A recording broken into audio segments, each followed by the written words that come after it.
آپ ہادیہ ای میگزین مضمون کی آڈیو ریڈ آؤٹ سماعت کر رہے ہیں۔ سامعین السلام علیکم ورحمۃ اللہ وبرکاتہ۔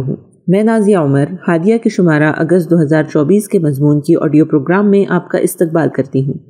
آئیے ہم اس کا آغاز ہادیہ کے زمرہ النور میں درس حدیث سے کرتے ہیں، جس کا عنوان ہے مومن کا شیوا ایمانداری ہے، دھوکہ نہیں، اور اس کی رائٹر ماریہ سعید اختر فلاحی ہیں۔ حضرت ابو ہریرہ رضی اللہ عنہ سے مروی ہے کہ نبی صلی اللہ علیہ وسلم نے فرمایا، جس نے ہمارے خلاف ہتھیار اٹھایا وہ ہم میں سے نہیں، اور جس نے ہمیں دھوکہ دیا وہ ہم میں سے نہیں۔ اس حدیث سے معلوم ہوتا ہے کہ مسلمانوں کے خلاف ناحق ہتھیار اٹھانے والے کا شمار امت محمدیہ صلی اللہ علیہ وسلم میں نہیں ہو سکتا۔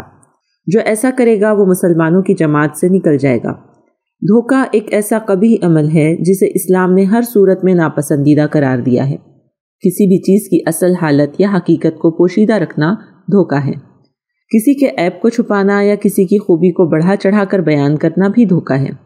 ہم میں سے نہیں سے مراد یہ ہے کہ وہ ہماری سنت اور طریقے پر نہیں۔ دین اسلام ہمیں زندگی کے تمام معاملات میں سچائی اور خیرخواہی سے کام لینے کی تعلیم دیتا ہے، فریب اور دھوکے سے بچنے کی تلقین کرتا ہے، اس کی مذمت کے لیے سنگین عذاب کی وعید سناتا ہے۔ قوم مدین پر عذاب اسی لیے آیا تھا کہ وہ شرک کے ساتھ ساتھ دھوکے بازی اور فریب کاری میں ملوث تھے۔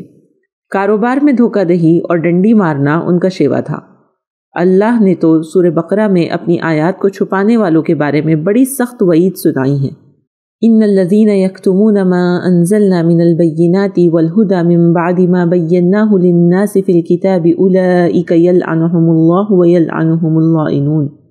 بے شک جو لوگ ہماری اتاری ہوئی روشن باتوں اور ہدایات کو چھپاتے ہیں، حالانکہ ہم نے اسے لوگوں کے لیے واضح فرما دیا ہے، تو ان پر اللہ لعنت کرتا ہے اور لعنت کرنے والے ان پر لعنت کرتے ہیں۔ سورہ بقرہ آیت نمبر 140۔ یہ آیت ان علماء یہود کے بارے میں نازل ہوئی جو توریت کے احکام چھپایا کرتے تھے۔ دینی مسائل کو چھپانا گناہ ہے، خواہ اس طرح کی ضرورت کے وقت بتائے نہ جائے یا اس طرح کی غلط بتائے جائیں۔ یہ دونوں گناہ علماء یہود کرتے تھے۔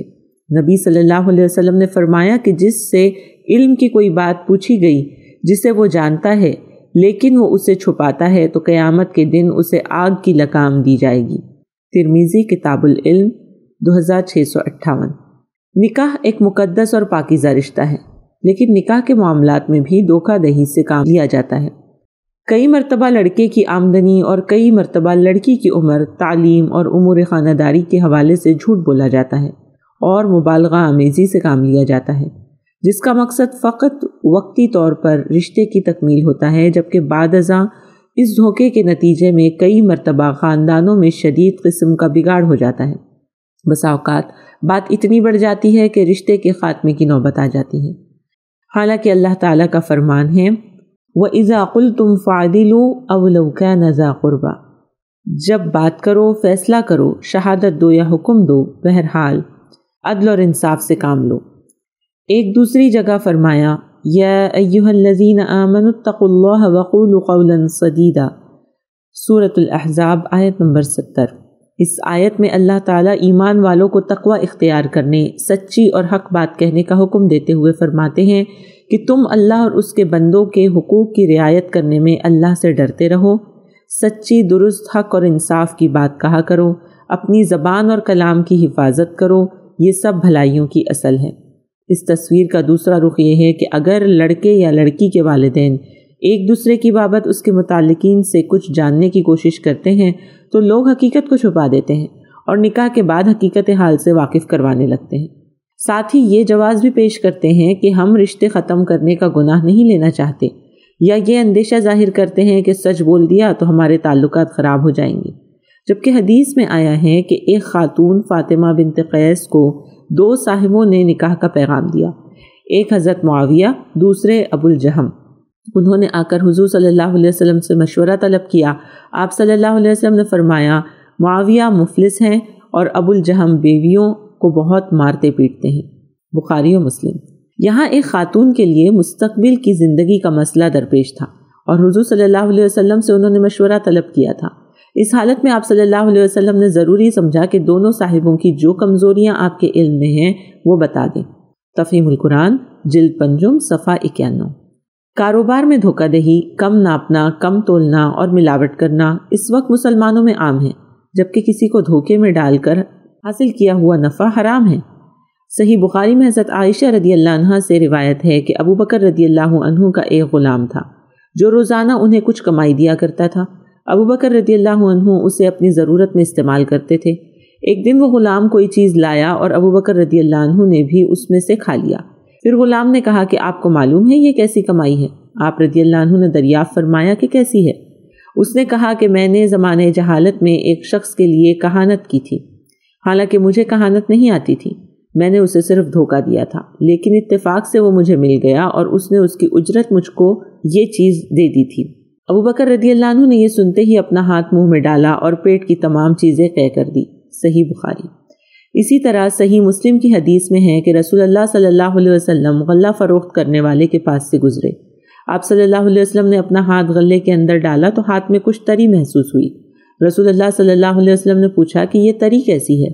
غلے کے مالک نے عرض کیا کہ یا رسول اللہ صلی اللہ علیہ وسلم اس پر بارش ہو گئی تھی۔ آپ صلی اللہ علیہ وسلم نے فرمایا کہ تم نے اس بھیگے ہوئے غلے کو اوپر کیوں نہ رکھا تاکہ لوگ اس کو دیکھ لیتے؟ جس شخص نے دھوکہ دیا وہ ہم میں سے نہیں۔ صحیح مسلم 102۔ موجودہ زمانہ مخلوط تعلیم اور سوشل میڈیا کا ہے، جس سے کسی بھی غیر محرم سے رابطہ آسان ہے۔ سوشل میڈیا پر اکثر نوجوان نسل اپنی فیک آئی ڈی بناتی ہے، سہانے خواب دکھاتی ہے، اپنی تعلیم، اپنا فوٹو سب غلط ڈالتی ہے۔ تعلقات جب گہرے ہوتے ہیں تو سارے راز آہستہ آہستہ فاش ہو جاتے ہیں اور سچائی موجودہ صورت کے برعکس ہوتی ہے۔ اس صورت میں نسل نو جذبات میں آ کر خودکشی جیسے حرام کام کا ارتکاب کر بیٹھتی ہے یا ڈپریشن میں چلی جاتی ہے۔ جذبات سے کھیلنے کا یہ سلسلہ صرف اور صرف جھوٹ اور دھوکے پر مبنی ہوتا ہے۔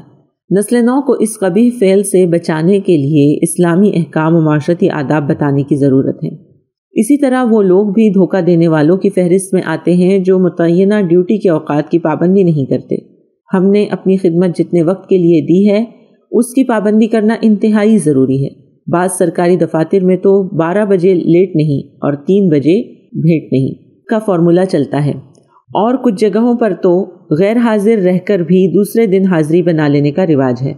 ہم جس عہدے پر فائز ہیں، خواہ وہ عہدہ چھوٹا ہو یا بڑا، اگر ہم نے اس عہدے کا حق ادا نہیں کیا تو گویا ہم نے اپنے ماتحتوں کو دھوکہ دیا اور بروز قیامت ہم سے اس کے بارے میں پوچھ ہوگی۔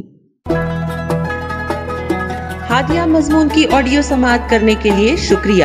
امید ہے کہ آپ کو پسند آیا ہوگا۔ ہمیں آپ کے مشورے کا انتظار رہے گا۔ اپنا مشورہ، تبصرہ اور مضامین editor@hadia.in پر ارسال کریں اور ہادیہ ای میگزین کے مضامین کو پڑھنے کے لیے ویب سائٹ www.hadia.in سبسکرائب کریں۔ انشاءاللہ ہم اگلے ہادیہ ای میگزین کے شمارے سے دلچسپ مضامین کی آڈیو لے کر حاضر ہوں گے۔ تب تک کے لیے اجازت، اللہ حافظ۔